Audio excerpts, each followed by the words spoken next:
Charis Shalom à vous bien-aimés et bienvenue au laboratoire de Christ. Et comme toujours, c'est le frère Raphaël à votre service. Et j'espère que vous vous êtes bien réveillés et que vous allez vous réjouir et participer avec nous à ce message. Et ce matin, je vais vous entretenir sur le thème de quels sont les avantages d'être né ou alors de naître de nouveau, ou qu'est-ce qu'on gagne à être un born again. D'entrée de jeu, nous allons lire un passage où notre maître, le Seigneur Jésus, a eu un entretien avec un docteur de la loi en Israël. Nous allons le voir dans Jean chapitre 3.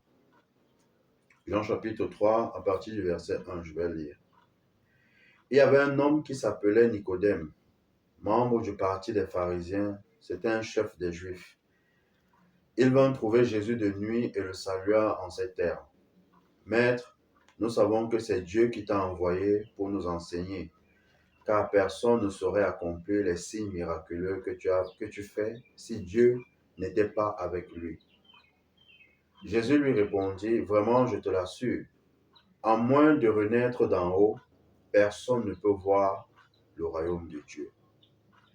Déjà ici, ces premiers versets nous montrent justement Nicodème qui décide d'aller dans la nuit, et bien évidemment dans la nuit c'est parce qu'il ne voulait pas qu'on le voie, il ne voulait pas que les autres qui fustigeaient le Seigneur voient qu'il est en train d'être emballé ou bien embarqué dans la doctrine ou alors le message que Jésus prêchait. Alors il le rencontre et reconnaît que Jésus vient de Dieu. Mais Jésus, lui, parle plutôt de naître de nouveau. Naître de nouveau. Quel est le lien avec ce que Nicodème lui dit? Nicodème reconnaît, mais le Seigneur lui parle de naître, renaître d'en haut. Et je vais préciser que la version que j'utilise, c'est le semeur. Renaître d'en haut. Il dit que si tu ne nais de nouveau, tu ne peux pas voir le royaume de Dieu. Donc, nous pouvons également constater que le Seigneur, lui, veut mettre l'accent sur ce qui est important, sur ce qui est primordial, sur le principal. Et c'est pourquoi, justement, il va droit au but pour dire à Nicodème que ce qui est important, ce qui est essentiel pour toi, c'est de naître de nouveau. Parce que sans cette nouvelle naissance-là, tu ne peux pas parler de Dieu. Tu ne peux pas dire que tu connais Dieu. Et n'oublions pas que Nicodème était un docteur de la loi. Alors nous lisons la suite, verset 4. Comment un homme peut-il naître une fois vieux, s'exclamant Nicodème? Il ne peut tout de même pas retourner dans le ventre de sa mère pour renaître. Vraiment, je te l'assure, reprit Jésus, à moins de naître d'eau, c'est-à-dire d'esprit, personne ne peut entrer dans le royaume de Dieu. Ouais, le Seigneur, notre Seigneur lui répond justement, parce qu'il se pose la question à Nicodème, mais moi je suis déjà un vieux, comment ça va se passer naître de nouveau? Et le maître lui parle justement de naître de l'eau, parce qu'en grec, vos versions certainement, les autres versions vont dire de naître d'eau et d'esprit, mais en grec, le « et » justement peut signifier c'est-à-dire, et dans ce cas précisément, c'est c'est-à-dire de l'esprit. Et l'esprit, c'est quelque chose qu'on ne voit pas. C'est une réalité invisible, mais qui est nécessaire parce que n'oublions pas que le monde dans lequel nous vivons, c'est l'invisible qui commande le visible.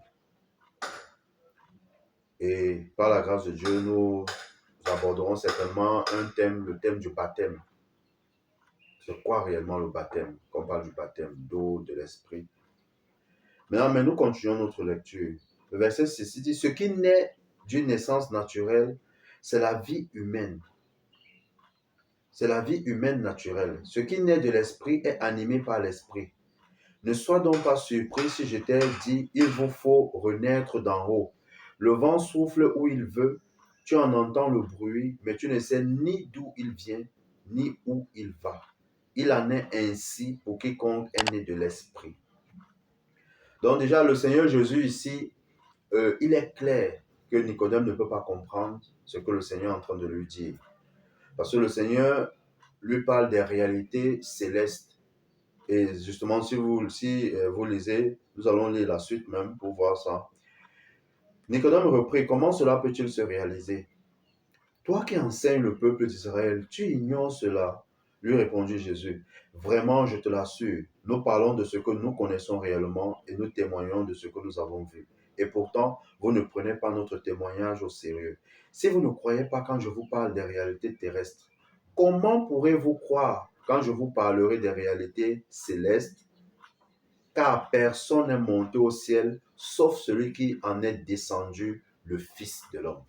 Donc ici également, le Seigneur est en train de demander à Nicodème, mais si tu ne sais même pas, tu ne connais pas ce que c'est que la nouvelle naissance, naître de nouveau, mais qu'est-ce que tu enseignes alors au peuple? Parce que c'est la base, c'est le début, c'est le commencement même de la chrétienté. C'est le commencement, c'est le début. Qu'est-ce que tu enseignes alors? Qu'est-ce que tu enseignes? Parce qu'il faut naître de nouveau, c'est par là, c'est la fondation. Il faut naître de nouveau.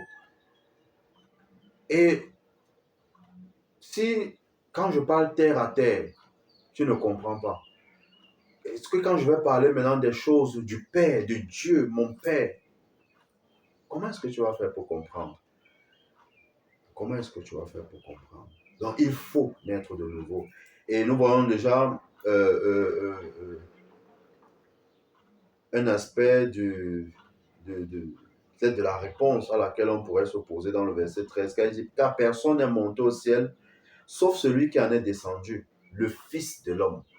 Donc déjà, Jésus est en train de parler de lui qui vient d'auprès du Père. De lui qui vient d'auprès du Père et qui, on va dire, a reçu le mandat. Je voudrais que nous regardions encore un autre passage. Et dans ce passage-là, nous allons le lire parce que il y a des gens qui pourraient se poser la question de savoir, mais moi, qu'est-ce que j'ai fait pour... je n'ai pas besoin de naître de nouveau. Qu'est-ce que j'ai fait? J'ai fait quoi?